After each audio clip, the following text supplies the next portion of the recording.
La FRCA, le département de la Réunion, le syndicat du sucre de la Réunion vous présente Terre d'ici.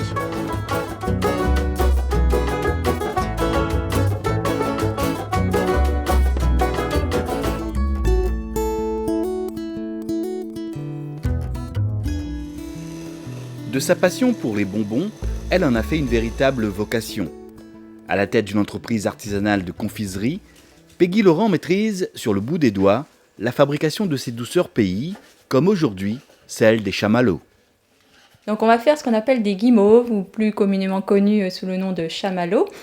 Donc aujourd'hui on va essayer les guimauves coco cacao.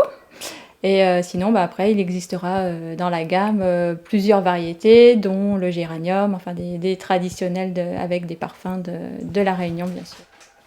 Pour réussir ces délicieuses friandises, Peggy utilise des ingrédients de base simples. Pour la production de chamallows, en fait, il va nous falloir de la gélatine, du sucre, de l'eau, et on va faire cuire tout ça, le mélanger, et on va obtenir des chamallows moelleux. Donc, c'est parti. Et pendant que la gélatine gonfle dans l'eau froide, tout doucement, Peggy garnit un moule pour la préparation finale. On répartit bien le coco à l'intérieur du moule, donc ce qui nous permettra donc d'avoir un enrobage. On va en remettre après une fois qu'on aura terminé donc notre préparation, et à la fin, on va rouler complètement les guimauves quand elles seront découpées dans le coco. Donc on aura du coco sur toutes les faces. La cuisson d'un sirop de sucre lors de la phase suivante doit alors se faire de manière très précise, au degré près. Donc sur un bonbon qui va rester mou, on va être sur un sucre dit au boulet. C'est une température qui va de 116 à 125 degrés environ, donc en fonction de la préparation ensuite.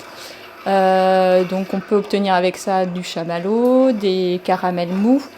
Si on veut une cuisson plus importante, donc sur des pastilles par exemple, le bonbon traditionnel, là on va être plutôt sur du 150 degrés, 160 degrés. Donc on obtiendra un sucre cassé, qui sont ces températures de cuisson. Quand le sirop de sucre atteint enfin la bonne température, Peggy rajoute alors la gélatine avant d'aérer la préparation au batteur électrique. Donc c'est l'aération qui va donner en fait ce moelleux et ce caractère spongieux du chamallow.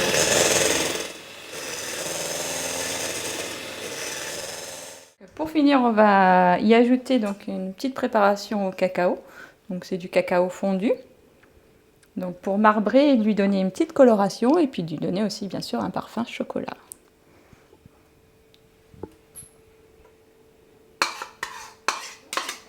Il ne reste plus alors qu'à verser délicatement la préparation dans un moule et d'être un peu patient. Voilà. Donc après on attend à peu près 4 heures. Que ça prenne, en fait, que ça refroidisse et que ça prenne, donc que la gélatine fasse son effet, et on va pouvoir passer à l'étape du découpage. Donc on a encore des côtés qui sont un petit peu collants, donc c'est le côté gélatine. Donc on va ensuite les enrober dans un mélange de sucre glace et de fécule de manioc en fait.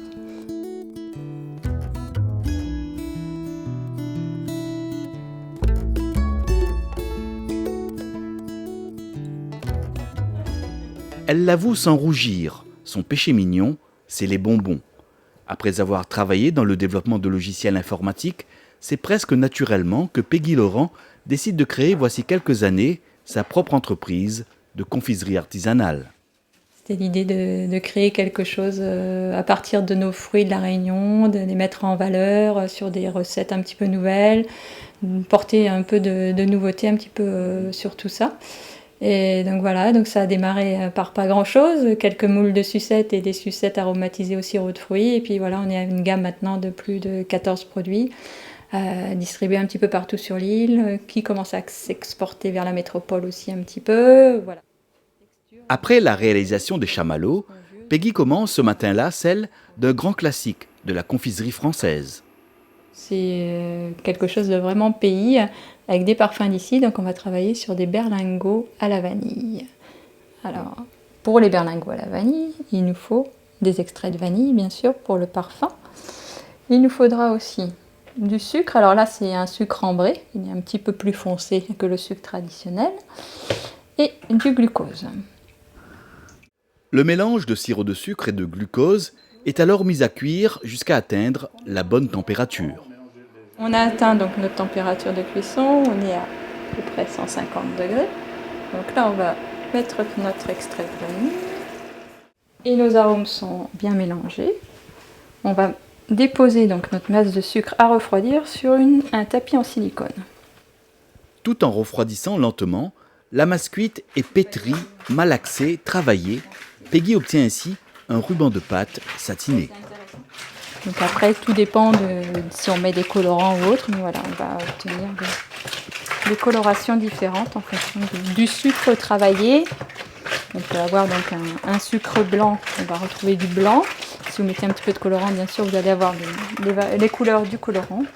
Et puis là, donc sur notre sucre ambré, donc on a le côté ambré du sucre qui revient.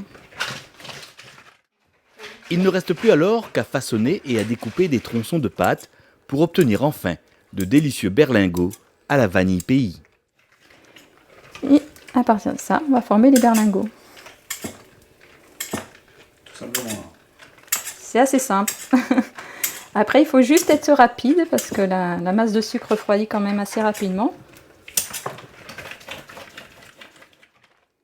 À la vanille, comme aujourd'hui, ou bien encore parfumé au café ou au rhum, Peggy confectionne ses berlingots pays, mais aussi des sucettes et des bonbons aux saveurs locales, au coco, à la mangue ou bien encore aux fruits de la passion, un vrai régal pour les petits et les grands gourmands. Dernière phase. Donc on emballe nos petits bonbons dans un sachet. On fait l'étiquetage et c'est prêt pour la boutique.